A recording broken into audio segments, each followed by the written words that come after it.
Namaskar. A warm welcome to World News and Indian Perspective on All India Radio. This is Abhineet Shukla and with me is Saira Mujtaba, bringing glimpses of the major developments of the day from across the globe. Over the next half an hour, we shall bring you the latest from the world of politics, economy, sports, entertainment and more. The headlines. 14th BRICS Summit gets underway. Prime Minister Narendra Modi calls for mutual cooperation among BRICS nations in global post-COVID recovery. External Affairs Minister Dr. S. Jaishankar addresses Chogam Foreign Ministers plenary in Rwanda, says collective approach is need of the hour to address global challenges. India and New Zealand hold 4th Foreign Ministry consultations in New Delhi today. Foreign Secretary Vinay Quatra holds discussions with Sri Lanka President and Prime Minister amid economic crisis. Indian technical team arrives in Kabul to coordinate humanitarian assistance to earthquake-ravaged Afghanistan. World Health Organization WHO holds meeting today to discuss monkeypox virus outbreak. And in cricket, Indian East thrashed Sri Lanka by 34 runs in first T20 International in Dambulla.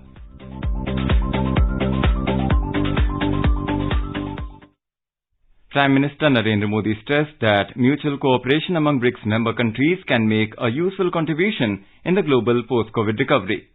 He said, the side effects of the COVID pandemic have come down, but its effects are still visible on the global economy.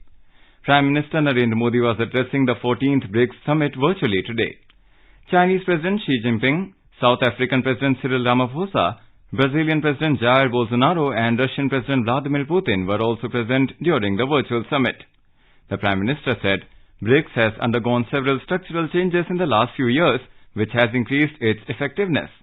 He added, BRICS member countries have a very similar approach regarding the governance of the global economy.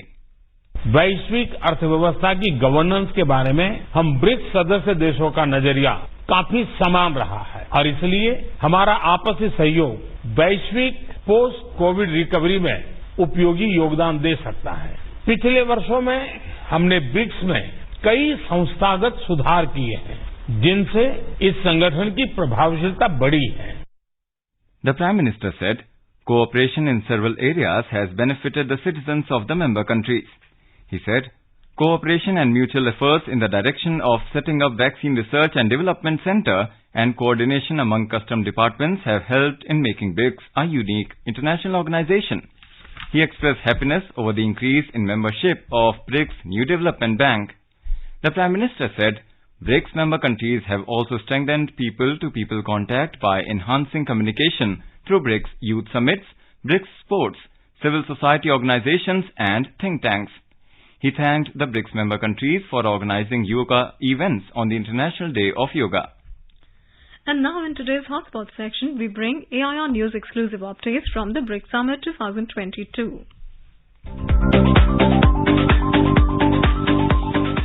Let's first listen to Prime Minister Narendra Modi's remarks to the 14th BRICS Summit. Excellency Rashtrapati Shri, Excellency Rashtrapati Ramaphosa, Excellency Rashtrapati Bolsonaro, Excellency Rashtrapati Putin, सबसे पहले international day of yoga के अवसर पर सभी BRICS देशों में हुए शानदार आयोजनों के लिए मैं आप सभी का अभिनंदन करता हूं।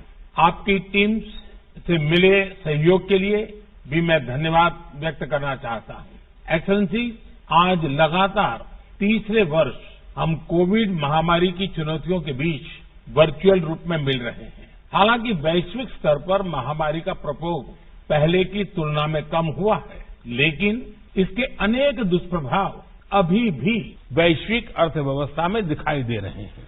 वैश्विक अर्थव्यवस्था की गवर्नेंस के बारे में हम ब्रिक्स सदस्य देशों का नजरिया काफी समान रहा है और इसलिए हमारा आपसी सहयोग वैश्विक पोस्ट कोविड रिकवरी में उपयोगी योगदान दे सकता है। पिछले वर्षों में हमने ब्रिक्स में कई संस्थागत सुधार किए हैं, जिनसे इस संगठन की प्रभावशीलता बढ़ी है। यह भी प्रसन्नता का विषय है कि हमारे न्यू डेवलपमेंट बैंक की सदस्यता में भी वृद्धि हुई है। ऐसे कई क्षेत्र हैं जहां हमारी आपसी सहयोग से हमारे नागरिकों के जीवन को डायरेक्ट लाभ मिल रहा है, जैसे वैक्सीन R&D सेंटर की स्थापना, कस्टम डिपार्टमेंट्स के बीच समन्वय, साझा सैटेलाइट कंसल्टेशन की व्यवस्थापना, फार्मा प्रोडक्ट्स का पारंपरिक रेगुलेशन का आदि इस तरह के प्रैक्टिकल कदम ब्रिक्स को एक यूनिक अंतर्राष्ट्रीय संगठन बनाते हैं जिसका फोकस सिर्फ बातचीत तक सीमित नहीं है। BRICS youth summits, BRICS sports और हमारे सिविल सोसाइटी ऑर्गेनाइजेशंस और थिंक टैंक्स के बीच संपर्क बढ़ाकर हमने अपना पीपल टू पीपल कांटेक्ट भी मजबूत किया है। मुझे विश्वास है कि आज की चर्चा से हमारे ब्रिक्स संबंधों को और मजबूत करने के कई सुझाव निकलेंगे। धन्यवाद। 14th BRICS Summit, theme of the meeting is foster high quality BRICS partnership, usher in a new era of global development. The BRICS Summit, we know that it's a partnership, it's a bloc for the emerging economies and the developing countries. And there is a sort of commentary where the theme of the meeting is stated to be combating global hunger and reducing poverty. Ambassador Sinha, how do you see the virtual meeting of the 14th BRICS Summit? That too in the context of the Europe war that is taking place between Russia and Ukraine, and at the same time the consequent global economic disruption that the world is facing right now. Thank you, Manish, for having me. BRICS has had a very unusual origin. As you know, the idea of BRICS was conceived not as a group of countries, but it was merely an identification of some economies in the world which held the promise of becoming major economies that could participate in the international economy. And this identification was done by a British economist who worked for Goldman Sachs. And he identified 4 countries at that time that held a great promise as emerging economies. The idea of converting this into a group of cross-regional consultations among leaders came from Russia 5 years later. And then it surprisingly picked up very well. It picked up as an idea of 4 countries at that time, and later South Africa was added as the 5th country, as a group of countries that were different from the Western economies and that offered an alternative model of development and cooperation, and which were prepared to cooperate with each other in helping other countries that were not among the advanced economies of the world to develop themselves. So it became a forum for cross-regional consultations. It offered an alternative model of development, and it offered development assistance to countries. So as part of the progress that was made by BRICS, it set up the new development bank and it set up a contingent reserve fund. The bank has been doing reasonably well. But over the years, as you mentioned, certain developments have taken place that have changed the dynamic of the global order as it existed when Jim O'Neill first conceived of this group of 4 countries. And that comes from the fact that first was the global financial crisis that took place in 2008-2009, and then China's rise, and now you have the Ukraine war, which has polarized the world and brought back the Cold War in its full form. So BRICS has become a kind of a group which is now struggling to find its role that it had originally had been conceived for it and its leaders had imagined. Because for India, BRICS was an expression of multipolarity, which is one of the things that we have always wanted, especially when BRICS was conceived 20 years ago. That was the period of the orthodoxy of market fundamentalism and the dominance of one system and one country in the world. So India was very keen to develop a multipolar world. Today the situation is quite different. And in this, India is now balancing its relations with both groups and chalking out its own course forward through bilateral cooperation with individual countries, especially by signing the FTAs with countries like the UAE and Australia, and now negotiating with the EU and the UK. But at the same time, BRICS retains its relevance as a cross-regional consultative forum where countries that are there from different continents come together and discuss the global system and offer the world the possibility of reconciliation and moving forward together rather than in a bipolar setting. Now, whether that is possible or not, only time can tell, but the effort is certainly being made. It's not going to be easy in this highly polarized atmosphere. Indeed, Ambassador Sinha, you have rightly summarized the context. But right now, the principal challenge to the global economy appears to be the energy crisis. And we have seen that China has become the largest importer of oil from Russia, and India is also importing oil from Russia in big quantity, and alternative arrangement for the trade is being deployed. In the context of the American-led sanctions against Russia and the way Russia does it, how do you think that the BRICS would be navigating to a situation where its developmental needs are addressed, principally the energy needs? India's relations with Russia not in the same league as China's relations. China has actually supported Russia in its invasion of Ukraine, and it has strengthened its relations with Russia, and China has now emerged as the largest buyer of Russian oil. In the case of India, our purchases of oil from Russia have increased, but they are minuscule both for Russia and for India, and of very little importance in terms of the importance that the oil exports of Russia have today in the world. So in this context, the important thing for India is not necessarily to look at BRICS as the only forum. In fact, India, as you would have noticed, has joined the Indo-Pacific Economic Framework that has been proposed by the US recently at the Quad Summit in Tokyo. So India is clearly positioning itself in a manner in which it is putting its own national interests first and keeping its options open, and also ensuring that its relations with neither side get affected by the Ukraine war. But it does not support the war effort in any case, and it's not supporting Russia's invasion. So on that count, there's a clear distinction between the position of China and India. Now, whether India will be able to influence the behavior of Russia and China in the framework of BRICS to be able to moderate their position and perhaps reduce the tensions of the new Cold War that is taking place in the world today, one does not know. One hopes that such efforts will succeed. But the fact remains that today, China, as you mentioned, is the dominant economy of the world. And China, in fact, is investing much more through its Asian Infrastructure Investment Bank, which it set up around the same time as the New Development Bank of BRICS.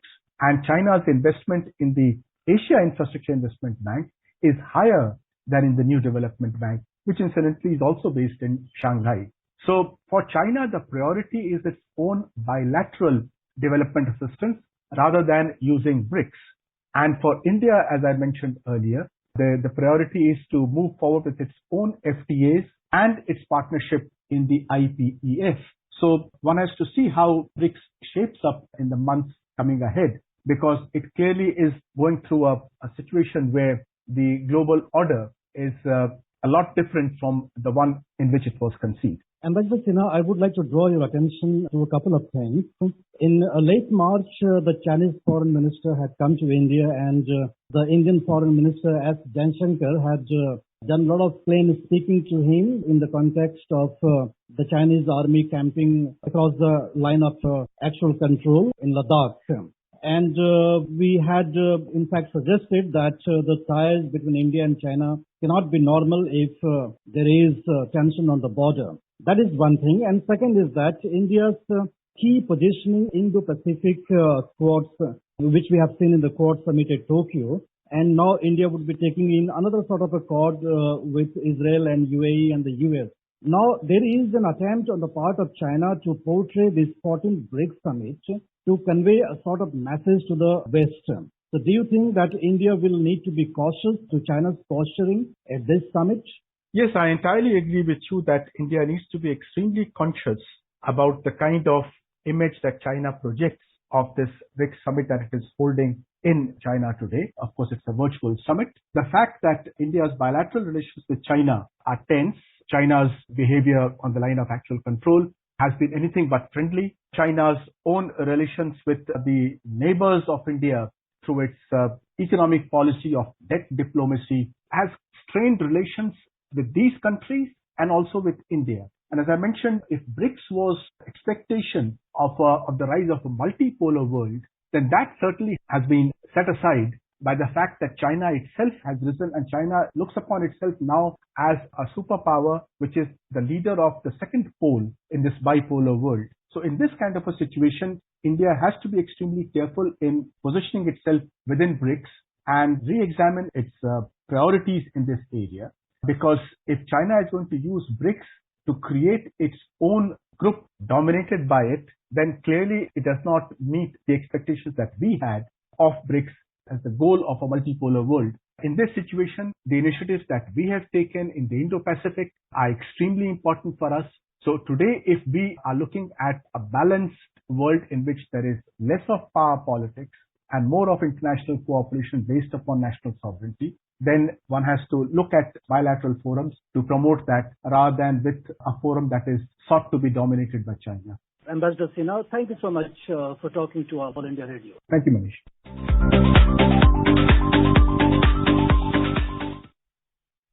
Moving on, India's ambassador to China, Pradeep Kumar Rawat, has emphasized the criticality of maintenance of peace and tranquility in the border areas between India and China.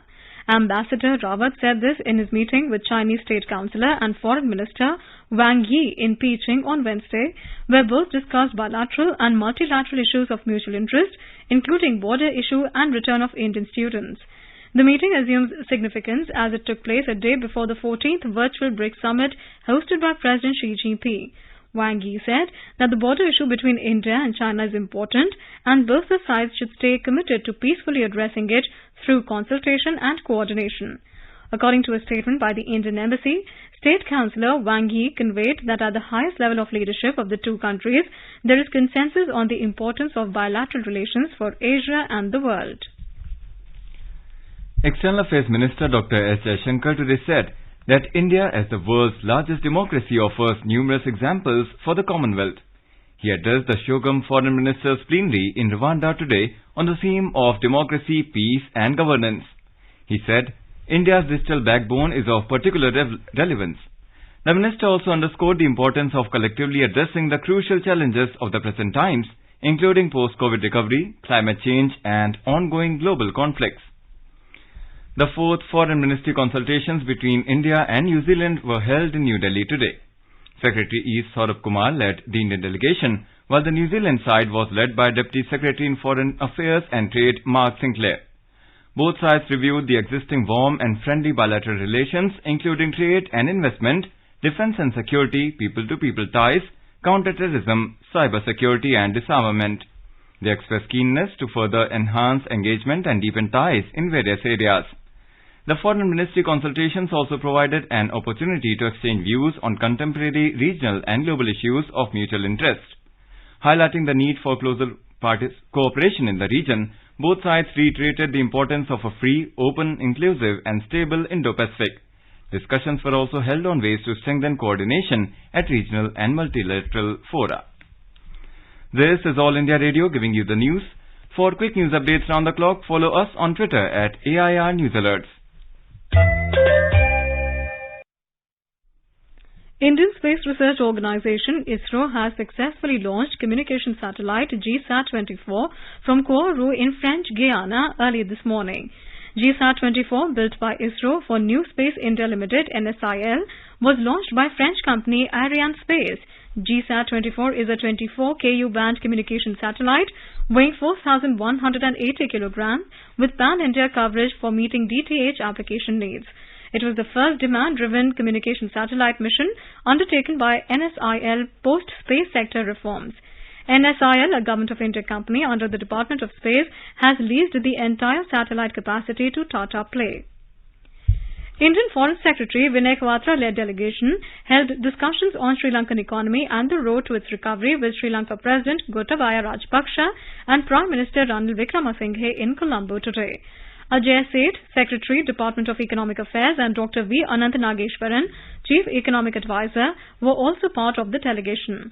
The Indian delegation underscored that the recent economic, financial and humanitarian assistance of over $3.5 billion to the people of the island nation was guided by neighbourhood first policy and security and growth for all in the region, Sagar vision of Indian Prime Minister Narendra Modi. Both sides highlighted the importance of promoting India-Sri Lanka investment partnership in the fields of infrastructure, connectivity, renewable energy, while also deepening economic linkages between the two countries. The Foreign Secretary also had a separate meeting with his Sri Lankan counterpart, Ambassador Aruni Vijayawardena.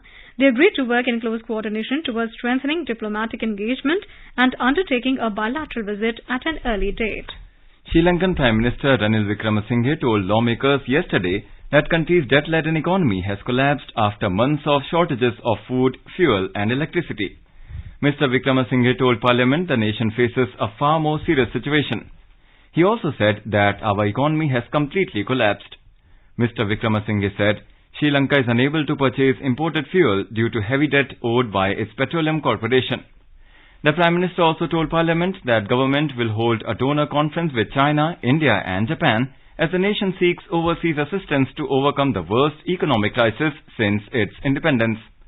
Lawmakers from the two main opposition parties are boycotting Parliament this week to protest against Wickramasinghe, who became Prime Minister just over a month ago and is also Finance Minister, for failing to deliver on his pledges to turn the economy around. The crisis on the island of 22 million is considered its worst in recent history. The Sri Lankan economy is foundering under the weight of heavy debts, lost tourism revenue and other effects of the pandemic, as well as surging costs for commodities. The result is a country hurtling towards bankruptcy with hardly any money to import gasoline, milk, cooking gas and toilet paper. The World Health Organization WHO is meeting today to discuss the monkeypox virus outbreak and decide if it warrants being declared a global health emergency. Earlier talking to media persons, WHO Chief Tedros Adhanom Ghebreyesus said the outbreak of monkeypox is unusual and concerning.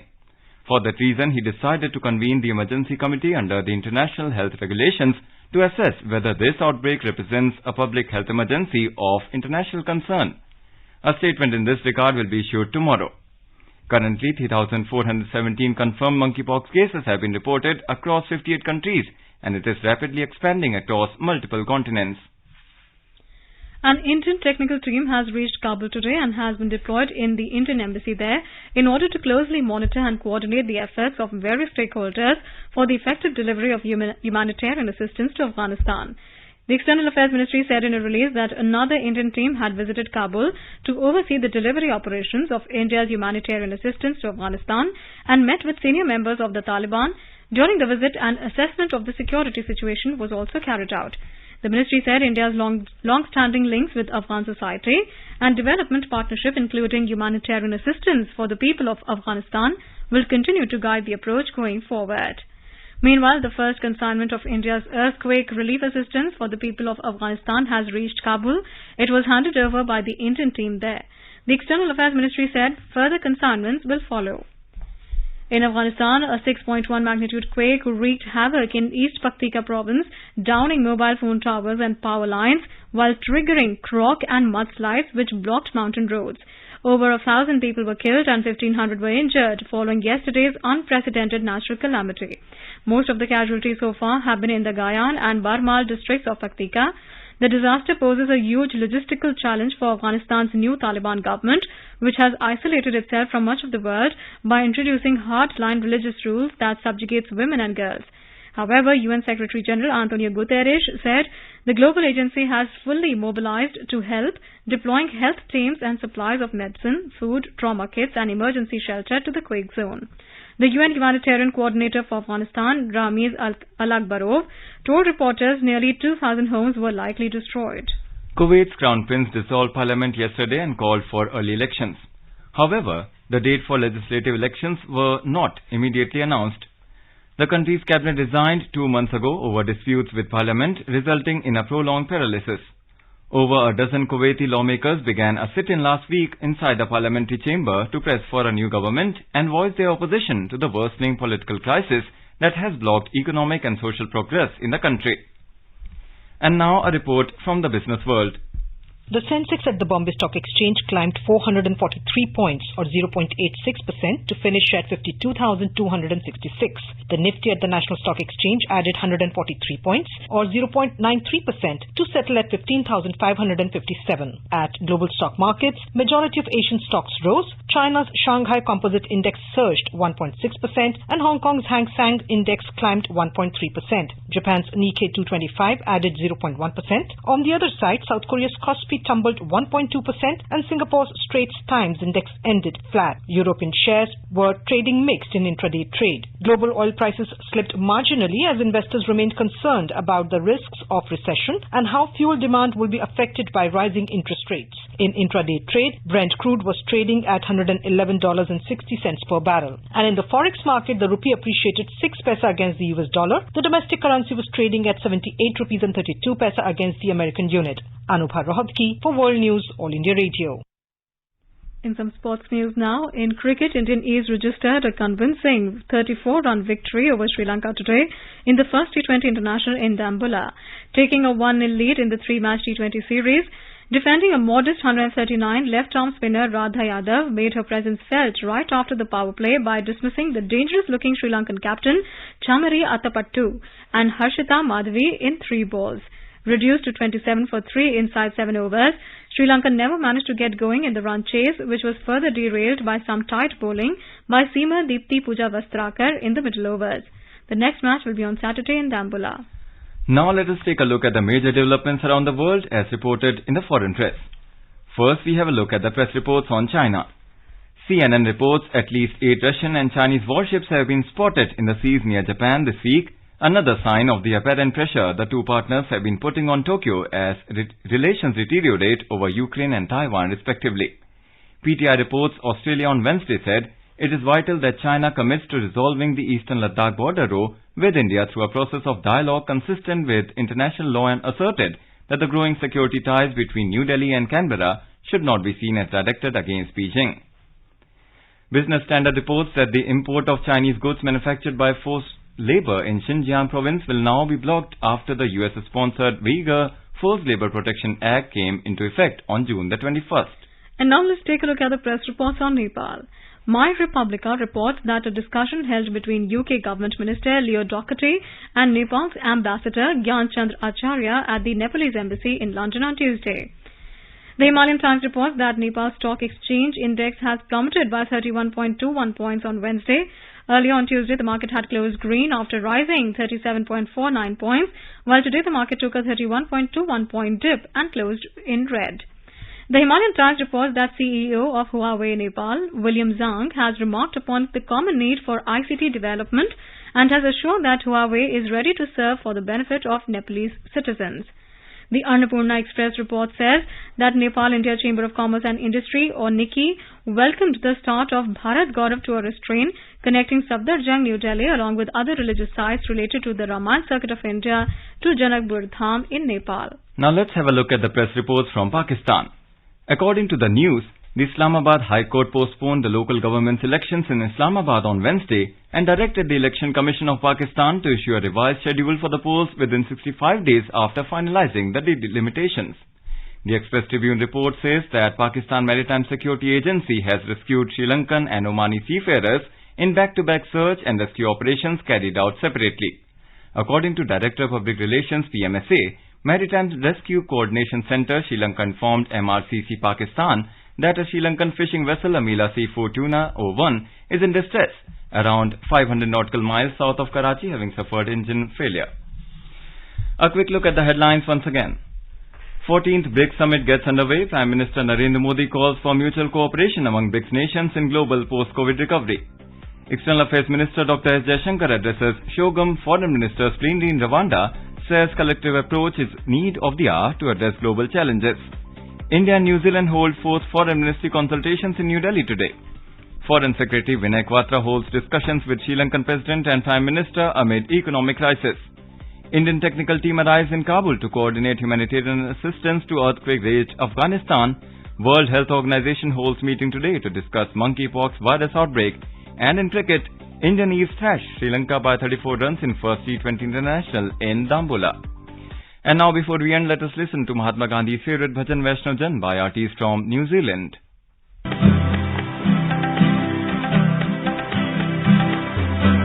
Vaishnavi Channa to tere kahiyete vive parai tone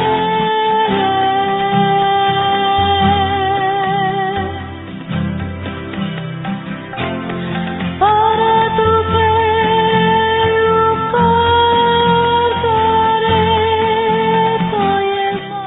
And with that, we end this bulletin.